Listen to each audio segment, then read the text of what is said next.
प्रिय श्रद्धालुओं, जय श्री कृष्णा, जय श्री राम, जय श्री राधे राधे, जय श्री महाकाल। इस वीडियो में आपको श्रवण कराएंगे भिन्न भिन्न ग्रहों की स्थिति और उनकी गति के वर्णन का। राजा परीक्षित ने पूछा, भगवान आपने जो कहा कि यद्यपि भगवान सूर्य राशियों की ओर जाते समय मेरु और ध्रुव को दाईं ओर रखकर चलते मालूम होते हैं, किंतु वस्तुतः उनकी गति दक्षिणावर्त नहीं होती। इस विषय को हम किस प्रकार समझें?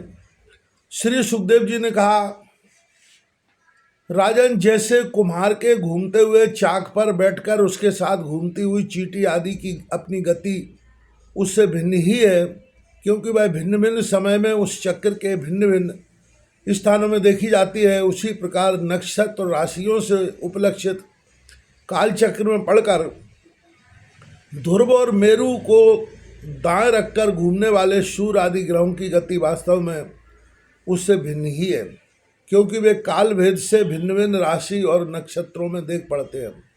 वेद और विद्वान लोग भी जिनकी गति को जानने के लिए उत्सुक रहते हैं, वे साक्षात आदि पुरुष भगवान नारायण ही लोगों के कल्याण और कर्मों की शुद्धि के लिए अपने वेदमय विग्रह काल को 12 मासों में विभक्त कर बसंत आदि 6 ऋतुओं में उनके यथायोग्य गुणों का विधान करते हैं।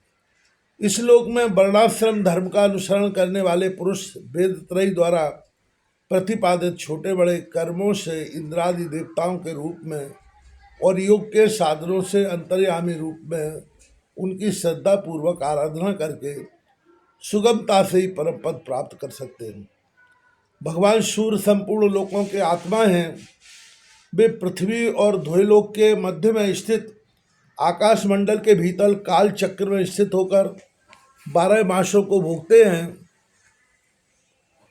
जो संवत्सर के अवयव हैं और मेघ आदि राशियों के नाम से प्रसिद्ध हैं। इनमें से प्रत्येक मास चंद्र मास से शुक्ल और कृष्ण 2 पक्ष का, प्रत्यमान से 1 रात और 1 दिन का तथा सौर मान से 2.25 नक्षत्र का बताया जाता है। जितने काल में सूर्यदेव इस संवत्सर का 6ठा भाग भोगते हैं, उसका वह अवयव ऋतु कहा जाता है। आकाश में भगवान सूर्य का जितना मार्ग है, उसका आधा वे जितने समय में पार कर लेते हैं, उसे एक अयन कहते हैं। तथा जितने समय में वे अपनी मंद, तीव्र और समान गति से स्वर्ग और पृथ्वी मंडल के सहित पूरे आकाश का चक्कर लगा लेते हैं, उसे अवान्तर भेद से संवत्सर, परिवत्सर, इड़ावत्सर, अनुवत्सर अथवा वत्सर कहते हैं।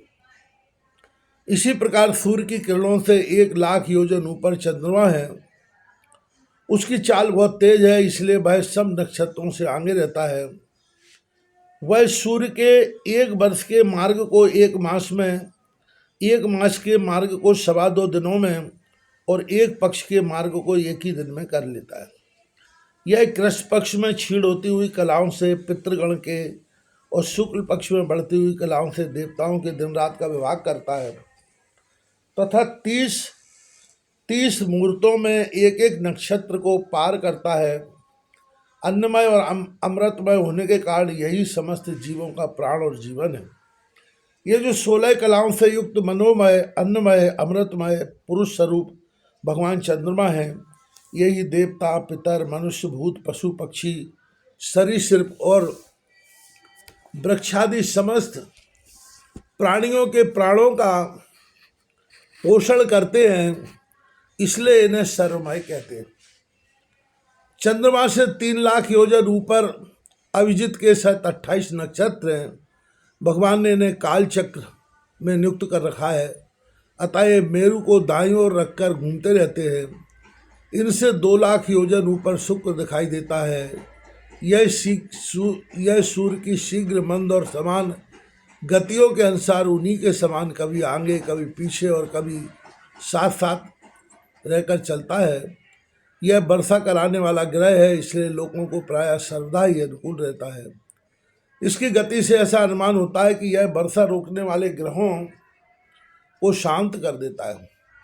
शुक्र की गति के साथ साथ बुध की भी व्याख्या हो गई शुक्र के अनुसार ही बुध की गति भी समझ लेनी चाहिए। यह चंद्रमा का पुत्र शुक्र से 2 लाख योजन ऊपर है। यह प्रायः मंगलकारी ही है, किंतु जब सूर्य की गति का उल्लंघन करके चलता है तब बहुत अधिक आंधी बादल और सूखे के भय की सूचना देता है।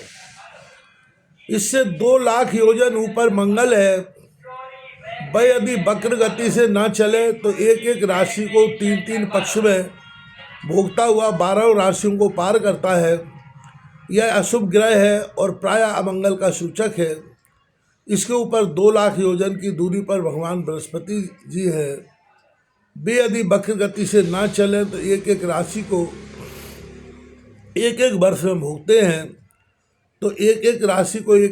भोगते हैं। ये प्रायः विप्र कुल के लिए अनुकूल रहते हैं। बृहस्पति से 2 लाख योजन ऊपर शनिश्चर दिखाई देते हैं। ये 30-30 महीने तक एक एक राशि में रहते हैं, अतः इन्हें सब राशियों को पार करने में 30 वर्ष लग जाते हैं। ये प्रायः सभी के लिए अशांति कारक हैं। इनके ऊपर 11 लाख योजन की दूरी पर कश्यप आदि सप्तर्षि दिखाई देते हैं। ये सब लोगों की मंगल कामना करते हुए भगवान विष्णु के परम पद ध्रुव लोक की प्रदक्षिणा किया करते हैं।